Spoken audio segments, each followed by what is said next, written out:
Hey everyone, Jonathan Bailor back. Truly a treat to share with you today. We have a wonderful author and nutrition editor with us today. She is the nutrition editor at EatingWell, the magazine, as well as EatingWell.com, and she's a registered dietitian who holds a master's degree in nutrition communication. That's cool. I didn't know you could get a degree in nutrition communication. I like that. From the Friedman School of Nutrition Science and Policy at Tufts University. She's also a registered dietitian, and if you forgot, she is the nutrition editor at EatingWell magazine. Brierley, Wright, welcome to the show. Great. Thank you so much for having me, and thank you for that really wonderful introduction. I feel honored. My pleasure. My pleasure. Well, I nutrition communication, that's a cool degree. I didn't know. Well, tell me about nutrition communication. I might want to go get me one of those degrees. I know, right? It's really, it's pretty cool, but they just teach you how to communicate about nutrition, and it sounds, maybe that sounds a little dry, but for us science nerds, it's really fun to take, those super technical studies and learn how to talk about them in language that the average person can understand, or, turn them into cocktail party trivia. So, I have a lot of colleagues who do totally different things with it. They work in marketing and advertising. And for me, I ended up at EatingWell magazine, EatingWell.com, and I spend my time delivering nutrition and health news that you can use is what I do. News that you can use. That's the kind of news I like. Yes. Well, speaking of news, actually, this just came out, I believe, in the past 24 hours. And I'm curious, given your history with nutrition communication, this seems to happen often. And again, I haven't read the full study, but I've seen a couple headlines and scanned the articles. There appears to have been a recent study that came out, which is being talked about in the media, that vegetarians are healthy. Like, there's this big study that was done, but when you actually read this, it seems like what it's actually saying is people who eat more vegetables are getting these benefits. And there's obviously a conflation there, right? Like, saying you're a vegetarian, you could be a vegetarian and you could eat nothing but sugar, and technically you're a vegetarian. But what the study is actually showing is that people who eat more vegetables are healthier. Are you familiar with the study, and have you seen other things like this in the media? Is the one you're talking about the one that came out of Loma Linda University? I think like it literally it's this like 73,000 members of the Seventh-day Adventist Church study that just came out. Yes, and it says that like vegetarians live longer or something along those lines. Yeah. Yeah, so they have done a ton of research out of there, and there's a lot of great benefits to being vegetarian, and now I say that as an omnivore here, so I want to be very clear about what it is that I do and don't eat. But there's a lot of health benefits to being a vegetarian, and obviously this new study that says they live longer, which is awesome. I mean, who doesn't want to live longer as long as they're living longer and healthier.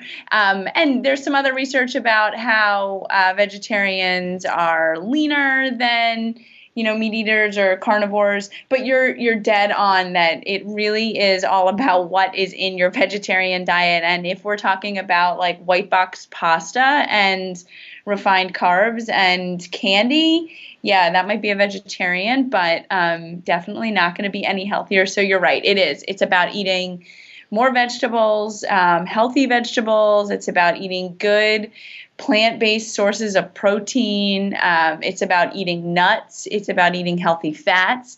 And that's what this population of people in this study and other bodies of other research that has come out of this body of people has really found, is that it's the composition of their diet, good for you, vegetarian foods, that's really delivers the payoff. Brierley, that's a great example of excellent nutrition communication there, because it seems like this conflation happens so frequently. Whereas one way to look at this, the way this study is being presented to the media, is when you look at a group of people who go out of their way to make deliberate, healthier choices about their diet, they seem to benefit more than people who don't do that, which is not saying, because the way people read these articles is clearly my moral stance to not eat meat is the right thing to do now, which again, I'm not knocking that, but like this is actually not necessarily a testament to everyone should stop eating meat. It's this, what this study is showing is that if you have a group of people who actually go out of their way to eat more nutrient dense food and you compare them to a group of people that doesn't do that, well, of course the former is going to have more health benefits than the latter. But that's a totally different point than saying vegetarians live longer than meat eaters, isn't it? Yeah.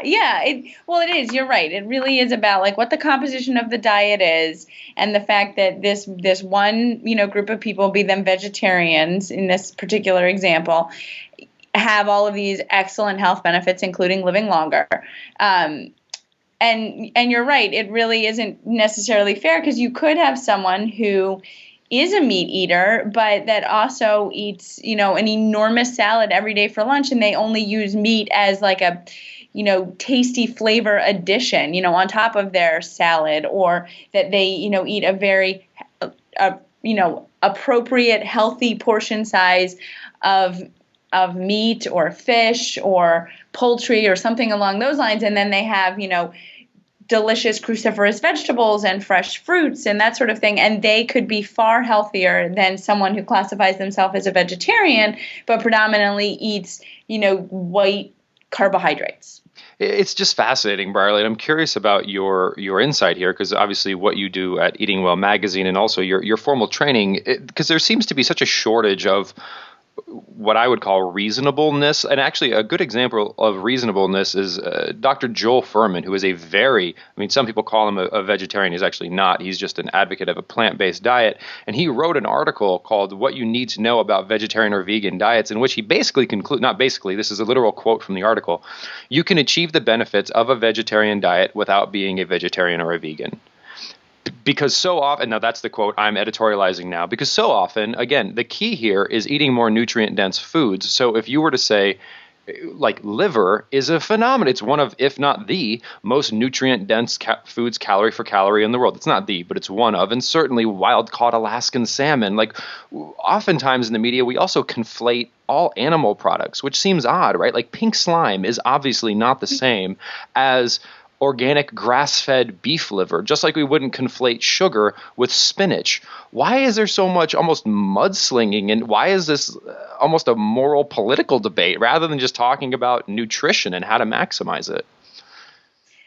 Well, I think you make a really great point, and I think two of the big problems is that one is it's really hard for people to everybody wants to get their information in these quick, easy to understand snippets. And the fact of the matter is that even though that's what I spend my day doing, is you kind of need to take it with a grain of salt and look at the bigger picture. Mm-hmm. And so what people are saying is they're looking at this research and you could say the same thing about the Mediterranean diet, honestly, is that if you eat like a Mediterranean, if you eat a vegetarian diet, you're going to be healthier for all of these reasons. But the reality of the matter is that you can still incorporate those core principles into your diet and not necessarily be a vegetarian or be a Mediterranean diet follower. So I think that's the thing, is that people understand their information in snippets, and so the people that are delivering it in a way where they can categorize it, like, okay, you need something you can really latch onto and run with. So vegetarian, it's easy to say this is what a vegetarian eats. Mediterranean, it's really easy to say this is what a Mediterranean eats. It's a lot harder to be like, well, so if you take these core principles and incorporate them into your diet, you can achieve these same results. People don't really hear that very well. They attach to, okay, this is the healthy way to do it. I need to do this. I think the other thing too is that, as you were talking about some of the different types of, protein sources, is that a lot of times there just isn't the research around it. So you were talking about like grass-fed beef versus pink slime. Like, the problem is when we talk about meats and poultry, like now there is more research coming out that kind of helps classify which types you might go for from a health perspective. I'm completely not even going anywhere near the ethical, environmental here. Okay, we're just going to ignore that, which is hard to say, but we're just going to ignore it for a minute. And there isn't a lot of research that compares, conventionally raised poultry to organic raised, poultry, or there's more stuff coming out about grass-fed beef and wild Alaskan salmon, but there just isn't a lot. And so it's much easier, or it's not that it's easier, it's just that the research really just supports categorizing that together. So meat versus vegetables, or poultry versus beef, like that kind of comparisons, instead of breaking it out and saying, okay, well, here's what these different types of beef or poultry offer nutritionally. I love that you brought up, Brierley, this idea of like, well, what does the research have to say? Because one of the things that's been most shocking to me, and I'm curious to get your take on this, is, and let's take this away from, I appreciate you saying, let's put the moral and environmental issues on the side, because that's not what we're talking about. We're talking about nutritional science here, and that's a separate subject.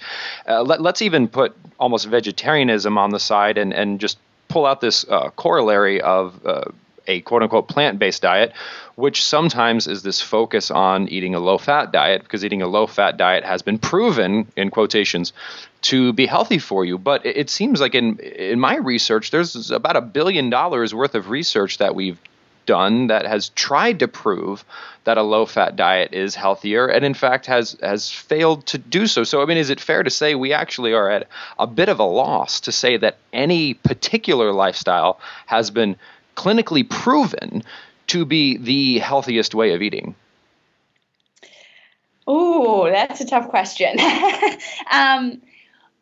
I think that it really is hard to say that one particular eating pattern is the best way to go, because it's always based on a comparison.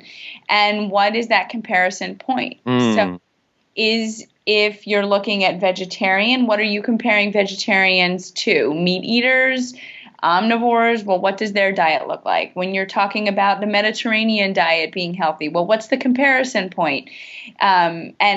And oftentimes, and this is getting like really technical here, so stop me if I'm going too far. Oh, no, go for it. I love it. With some of the Mediterranean diet studies, they've compared it to a low-fat diet.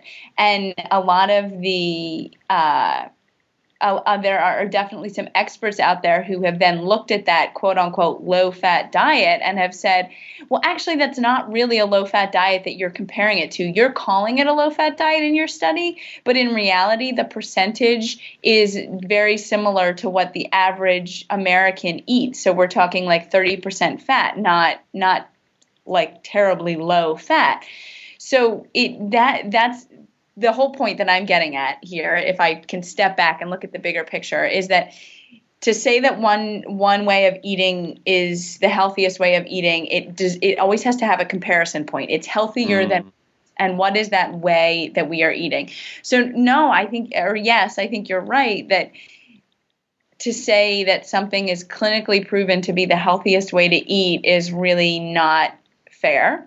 And because it obviously always has that comparison point to it. I think the other thing too is we have to consider what is it that people are actually eating. So you take people in a research study and you have two ways of looking at them. You can either look at A, what they tell you they're eating, or B, what you force them to eat in a lab.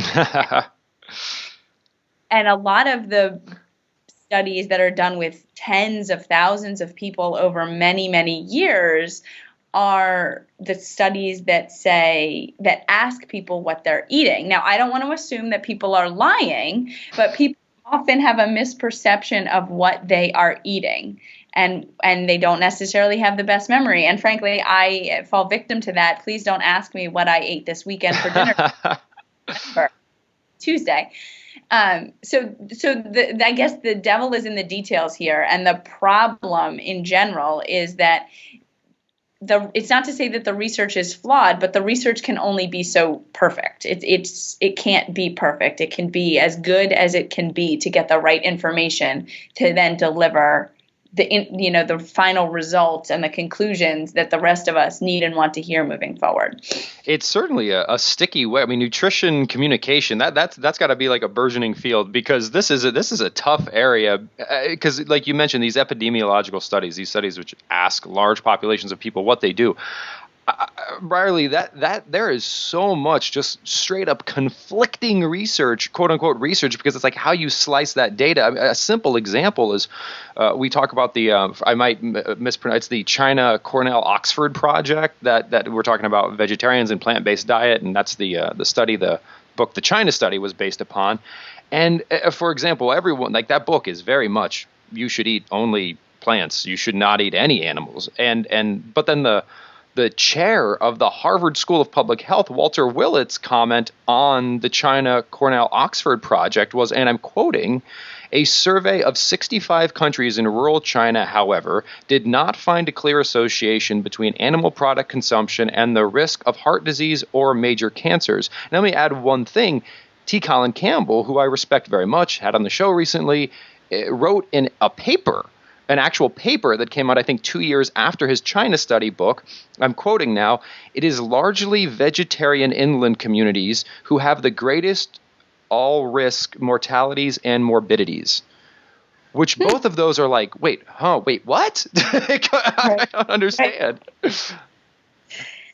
Yeah, so then the question is, well, what is it that these inland communities are eating versus their coastal counterparts that all of a sudden makes their coastal counterparts so much healthier, apparently? Or that's my assumption, is that the comparison point would be if you're talking about inland versus coastal, maybe. Well, and it's just, I also think sometimes we pass up I think, maybe I'm trivializing things, the obvious underlying cause, which is, like, I don't care if your diet is plant-based or animal-based, if you eliminate non-food and you don't, like, that will do so much more. I mean, like, saying eat a vegetarian diet or eat a carnivorous diet misses the point entirely. The point is, eat foods that provide you with the most of the stuff you must have and the least of the stuff you don't. And those come from both plants and animals. So why are we, like, having this political debate? I don't understand. Yes. Well, I mean, I'm a really firm believer of everything in moderation and really focusing on nutrient-dense foods. And you need to do, what works for you. And for some people, they choose to not eat meat, poultry, fish for whatever, ethical, environmental reason. But they still have to get some of those nutrients from somewhere else. And it's just funny how I just think sometimes maybe it's human nature to conflate things, because even, like, oftentimes, quote unquote, plant-based diet, technically the way I advocate eating, not technically, in reality, the way I advocate eating a sane lifestyle is plant-based. The vast majority of the food you're eating is coming from plants, it's coming from vegetables and whole food fats like cocoa, coconut, avocado, flax, and chia, but it also has a great proportion of the calories coming from nutrient-dense proteins. But what I'm saying here is that you have oftentimes individuals who advocate a plant-based diet, of which I am also an advocate, just a different kind of plant-based diet, say things like, you should eat a plant-based diet because it's low in fat. Well, that's not true. For example, cocoa, coconut, avocado, flax, and chia are wonderfully healthy sources of fat, and technically you could be eating a plant-based diet if you ate nothing other than coconut, which would give you about 90% of your calories from saturated fat. Now, would they consider that to be a healthy diet? Like, I know we can't get into all this nuance, but sometimes making these absolute claims seem to just, I don't know, they polarize people more than helping anyone. What do you think? Well, I think you're right. I mean, if you're saying eat a plant-based diet because it's low in fat, sure, if your plant-based diet is predominantly fruits and vegetables, yes, that's going to be low in fats, bearing in mind that you're not dousing them in oil or butter, or, well, I guess butter wouldn't necessarily qualify as plant-based, but coconut oil. It's a saturated fat. It's going to kill us. Yes. Well, and that's the thing, is that if you are saying, oh, well, coconut oil, it's plant-based, so I can eat as much of it as I want, there is a lot of saturated fat in there. And so I think even when you're eating a plant-based diet, it's still about variety. no matter what your diet is about variety. But I agree with you that people do, they tend to conflate the benefits of these different diet eating patterns, and it just becomes there ends up being a lot of misinformation. I often make the analogy, which we have to simplify things, certainly, and that's what you're so good at, and hopefully what I add a little bit of value to as well. But I joked, and my editor cut this out of my book, but I joke that in some ways, some of these statements we make about plant-based diets versus omnivorous diets, they do simplify things, but it's a bit like simplifying things and saying that the sum of any two numbers is 13. Like, that simplifies things, but it's wrong. Like, the sum of any two numbers isn't 13, and to say that is not helpful to anyone. Right. No, it's true. It's very true. I think that's one of the challenges that I have and that I often struggle with mentally is there is a lot of misinformation out there, and I do spend a fair amount of my time just trying to set the record straight, for lack of a better description. Because there's a ton of misinformation, and people love to promote misinformation. They really do. I don't get it. I really don't get it, but they do. Or they like to they hear it in their brain, and sometimes it starts out as well-intentioned good advice and good information, and as it travels down, from person to person or website to website or source to source, it all of a sudden becomes complete misinformation, and then people just latch onto this misinformation and run with it. Mm-hmm, mm-hmm. Well, speaking of misinformation and also getting variety, one of your articles, which I really, really like, is titled "Are Natural Sweeteners Really Any Healthier Than Sugar?" The irony, of course, being that sugar, if you squint and pass it through the grapevine, is technically natural. It just comes from a plant, but you process it. But we hear so much about, it's agave nectar, it's healthy because it's natural. Of course, snake venom is also natural, so I'm not sure just saying something's natural makes it healthy. I mean, tobacco is pretty natural too. We don't give that to our kids. What are your thoughts on these natural sweeteners? Oh, I'm going to start getting a lot of hate emails after this call here. People get so riled up about sugar. All right, so here's the thing, is that my 2 cents, and from what I've read and researched, is when it comes to sugar, it's, we typically are eating too much sugar. Now, I say we typically are eating too much sugar because I know there are a lot of people out there who have very concerted efforts to cut back on their sugar intake. But as a population, as a whole, we eat too much sugar. And the going natural, natural, I'm using air quotes here, which you can't see, but going natural doesn't really make it any healthier. It's still sugar. It's still, extra calories that we don't need. And depending on the type of sugar or sweetener, I should say, that you're choosing, there might be more fructose in it than there is in another, sweetener of choice. And really what it comes down to is the fructose is the problem. What is the word I want to use? Problem nutrient, ingredient. That's the problem there. So I am not a big advocate of saying, it's fine that you're adding that sweetener to it because it's natural. Like, no matter what, whether it's straight up, granulated sugar or something else that you consider more natural, the point is you're still supposed to eat it in moderation. Woohoo! I completely support what you just said in the sense that your body is not like, bees made this. Oh, okay. Well, I'm not going to give you fatty liver disease if you eat too much of this because it came from bees. Like your body does not go through that thought process. But that's not what the food manufacturers would lead us to believe, right? They've got the nice little bees on that container of honey, and they tell us it's all natural, and they try to make us think that it is even healthy for us because it's natural, and clearly that is false. Correct? Yes. And a lot of it is in the packaging. They make it look a heck of a lot better than that bag of granulated sugar that you buy on the bottom shelf of the baking aisle. So it just looks better for you with the way that it's packaged. And so people are naturally drawn to it, going like, oh, right, this is a better choice. Yeah. No, it's not. I love it.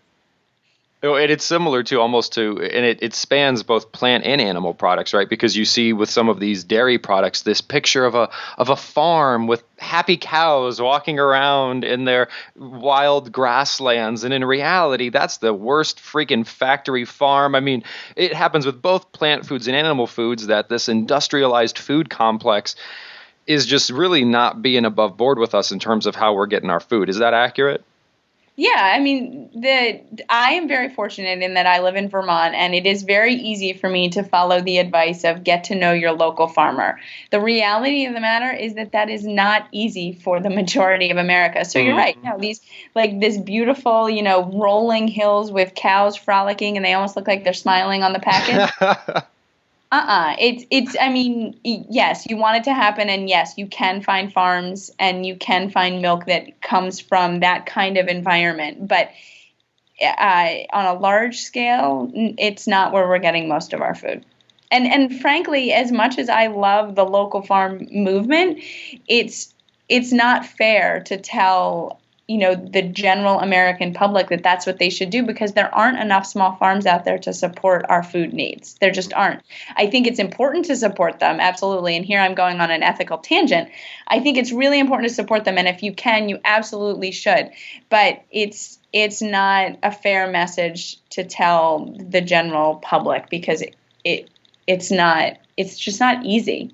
Brierley, I think that is a critical point, because so often if our message is one of perfection, people tend to, again, we'll do this polarization thing where it's like if we say the only way to be right and good is to do local, organic, blah, blah, blah, blah, blah, and people say, well, I can't do that, so I'm just going to drink Coke and eat McDonald's, because it's either I'm good or bad, and if I can't achieve that, which is good, then I might as well be bad. So That's why you got to come to people where they're at, it sounds like, rather than just saying, like, this is perfect, and other than perfect, you're a failure.